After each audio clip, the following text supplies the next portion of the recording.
रुग्णांना उत्कृष्ट रुग्णसेवा उपजिल्हा रुग्णालय कवठेमहांकाळमध्ये दिली जात आहे। डॉक्टर विक्रमसिंह कदम सांगलीच्या कवठेमहांकाळ येथील उपजिल्हा रुग्णालयामध्ये तासगाव कवठेमहांकाळचे आमदार रोहित पाटील यांच्या वाढदिवसानिमित्ताने सर्वरोग निदान व उपचार शिबिराचे आयोजन करण्यात आले होते। शिबिराचे उद्घाटन माजी आमदार सुमनताई पाटील यांच्या हस्ते करण्यात आले। यावेळी पंचायत समिती सभापती व सदस्य, नगरपंचायत तसेच विविध विभागाचे अधिकारी पदाधिकारी उपस्थित होते। यावेळी सांगली सिव्हिल हॉस्पिटलचे civil surgeon doctor Vikramsingh Kadam बोलत होते। ते पुढे म्हणाले की या रुग्णालयासाठी लवकरच भुलीचे डॉक्टर उपलब्ध करून दिले जाईल। या रुग्णालयाला आरोग्य विभागाच्या वतीने जास्तीत जास्त सुविधा उपलब्ध करून दिल्या जातील। सांगली जिल्ह्यातील एकमेव एनआरसी सेंटर या ठिकाणी सुरू असून या रुग्णालयामध्ये खरी रुग्णसेवा दिली जात असून येथील वैद्यकीय अधीक्षक डॉक्टर अजय भोसेकर व त्यांच्या टीमचे काम उत्कृष्ट असल्याचे सांगून महाराष्ट्रात या रुग्णालयाचे रुग्णसेवेत चांगले नाव हो अशी सदिच्छा शेवटी त्यांनी व्यक्त केली आहे।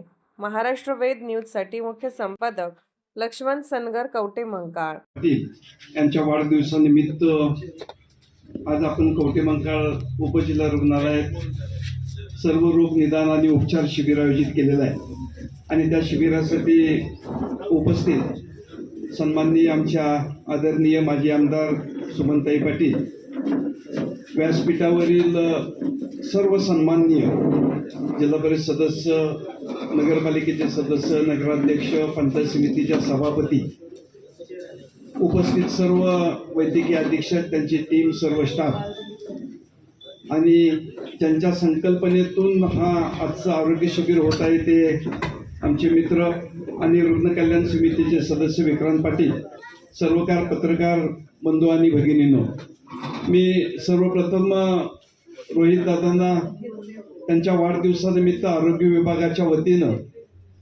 खूप खूप शुभेच्छा देतो। त्यांना अत्यंत लक्षणीय यश मिळो, त्यांना चांगलं आरोग्य मिळो आणि त्यांची भरभराट हो अशी ईश्वरचरणी प्रार्थना करतो। आणि आज आपण हे शिबिर आयोजित केलंय, ताई सांगायला अत्यंत अभिमान वाटतो की ग्रामीण भागातील किंवा महाराष्ट्रातील काही मोजकी रुग्णालयं किंवा उपजिल्हा रुग्णालय ज्यांच्या कामाचा ठसा हा अत्यंत चांगल्या पद्धतीनं ठेवला गेलाय किंवा रचला गेलाय आणि ज्या ठिकाणी खरंच रुग्णसेवा होते आणि त्या ठिकाणी या परिसरातील लोकांना मदत होते, अशा पद्धतीचं कामकाज उपजिल्हा रुग्णालय कवठेमहांकाळचं आता सुरू आहे। पण मला या ठिकाणी आवर्जून सांगा वाटते की आपल्या माध्यमातून आपण या ठिकाणी मॉड्युलर थिएटर केलं, जे अत्यंत अत्याधुनिक थिएटर आहे, त्या ठिकाणी चांगल्या शस्त्रक्रिया होत आहेत। आपलं हिमोफिलिया सेंटर हे जिल्ह्यामधलं एकमेव हिमोफिलिया सेंटर आहे, ज्या ठिकाणी रक्ताची गरज असते त्या ठिकाणी हिमोफिलिया सेंटरच्या माध्यमातून त्या रुग्णाला मदत केली जाते।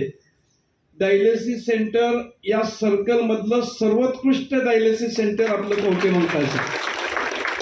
याबरोबर सांगली जिल्ह्यामधलं एकमेव एनआरसी पोषण पुनर्वसन केंद्र कवठेमहांकाळला। म्हणजे सांगली जिल्ह्यामध्ये ज्या ज्या काही योजना आहेत आणि जे काही चांगलं व्हायचं आहे ते या उपजिल्हा रुग्णालयात होतं। आताच मी बोललो की आपण एसटीपी ईटीपी प्लॅन हाही आपण या ठिकाणी करतोय। जेवढ्या जास्तीत जास्त सुविधा आणि जेवढं चांगलं हॉस्पिटल करता येईल तेवढं आम्ही आरोग्य विभागाच्या माध्यमातून या ठिकाणी प्रयत्न करतोय। या सगळ्या घडामोडी घडत असताना आपण सगळे लोकप्रतिनिधी, पत्रकार बंधू, आपण नेहमी या संस्थेला सहकार्य करता आणि आपलं सहकार्य आणि आरोग्य विभागातील इथले वैद्यकीय अधीक्षक डॉक्टर भोसेकर आणि त्यांची सगळी टीम या सगळ्यांच्या माध्यमातून या ठिकाणी चांगलं कामकाज होतंय। मला या ठिकाणी एवढीच अपेक्षा आहे की या ठिकाणी अजून चांगलं कामकाज, ज्या काही थोड्याफार त्रुटी आपल्या राहत असतील, अजून आपल्याला काही करता येण्यासारखं असेल तर आपण या ठिकाणी निश्चितपणे करावं। कारण जिल्ह्याचा आरोग्य विभागाचा प्रमुख म्हणून नेहमी मला आपलं कवठेमहांकाळ हे मला मातृसंस्था किंवा माझ्या जवळचे वाटते। मी वारंवार सांगितलंय की माझ्या आयुष्याची सुरुवात किंवा माझ्या नोकरीची सुरुवात कवठेमहांकाळ तालुक्यात झाली। म्हणजे मी अगदी लहान होतो, मला 30 वर्षापूर्वी मी देशिंग, आगळगाव या ठिकाणी काम केलं। त्यामुळे 30 वर्षापूर्वीचा हा परिसर आणि या ठिकाणी असलेलं रुग्णालय, त्यावेळचे लोक त्याबद्दल मला अजून आत्मीयता आहे. म्हणून मला नेहमी वाटतं की हे रुग्णालय राज्यातलं एक चांगलं रुग्णालय व्हावं. वहिनी, आपण एनकॉस म्हणून आपले एक क्वालिटीचं एक नॅशनल सर्टिफिकेट असतं आणि एनकॉस हे अत्यंत अवघड परीक्षा असल्यासारखं आहे. त्याचे प्रचंड किचकट असे त्याचे वेगवेगळे त्याचे गुण देण्याची पद्धत आहे. आपण सांगायला आनंद आहे की जिल्ह्यात आपण नंबरला एक येऊन स्टेटला आपण क्वालिफाय झालो आणि स्टेटचं इन्स्पेक्शन सुद्धा आपलं झालं. मला खात्री आहे की आपण स्टेट हो आणि नॅशनलचं सुद्धा सर्टिफिकेट या संस्थेला नक्की मिळेल आणि त्या दृष्टीनं तुम्हाला जे काय आवश्यकता आहे ते देण्याचा प्रयत्न करेल. ह्या आरोग्य शिबिराच्या माध्यमातून मला विनंती आहे की भोसेकर सर या ठिकाणी जे रुग्ण येतील त्यांना आपण चेक करा, बघा त्यांना आभा कार्ड देता येते का बघा, कुणाला UDID कार्ड देता येते का बघा. त्यानंतर अशा काही रुग्णांना जर शस्त्रक्रिया लागली किंवा त्यांना काही मोठ्या उपचाराची गरज लागली तर इथं शिबिराचं नियोजन करा. खडे साहेब, इथं काय शस्त्रक्रिया निघतील त्या करा. पांडुरंग पाटील साहेब म्हणले की बोलीचे डॉक्टरांची अडचण येते, मला कधीही सांगा, आपण पाटील साहेब नक्की बोलीचे डॉक्टर उपलब्ध करून देण्याचा प्रयत्न करूया. या ठिकाणी मॅक्झिमम शस्त्रक्रिया होऊ द्या, मॅक्झिमम सिझेरियन सेक्शन होऊ द्या, त्या जेणेकरून या लोकांचा फायदा होईल आणि या शिबिराच्या माध्यमातून जे काही रुग्ण सापडतील त्यांना आपण वैयक्तिक आपले रुग्ण आणि आपले पेशंट म्हणून आपण त्यांना इथं ट्रीट करा आणि त्यांना आपण बरे करण्याची जबाबदारी घ्या.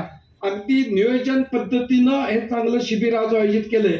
मी आपल्या सगळ्यांचं मनापासून धन्यवाद व्यक्त करतो की अजून इथून पुढं असंच चांगले कार्यक्रम या ठिकाणी घडत जावो आणि एक चांगलं नाव लौकिक आपल्या या उपजिल्हा रुग्णालयात हो अशी मी सदिच्छा व्यक्त करतो. आणि मला या ठिकाणी ताई दिलगिरी व्यक्त करतो. खरं मला जायचं असल्यामुळे मी सगळे प्रोटोकॉल मोडून पहिल्यांदा बोललो तरी सुद्धा दिलगिरी व्यक्त करतो. आणि पुनश्च एकदा मी आमच्या रोहित दादांना मनापासून वाढदिवसाच्या शुभेच्छा देतो. विक्रांत पाटील आपलं मनपूर्वक आभार मानतो की तुम्ही या ठिकाणी चांगलं शिबिर आयोजित केलं आणि आपणा सगळ्यांना आरोग्य शिबिराच्या निमित्तानं शुभेच्छा देतो आणि माझे 2 शब्द संपवतो. जय हिंद.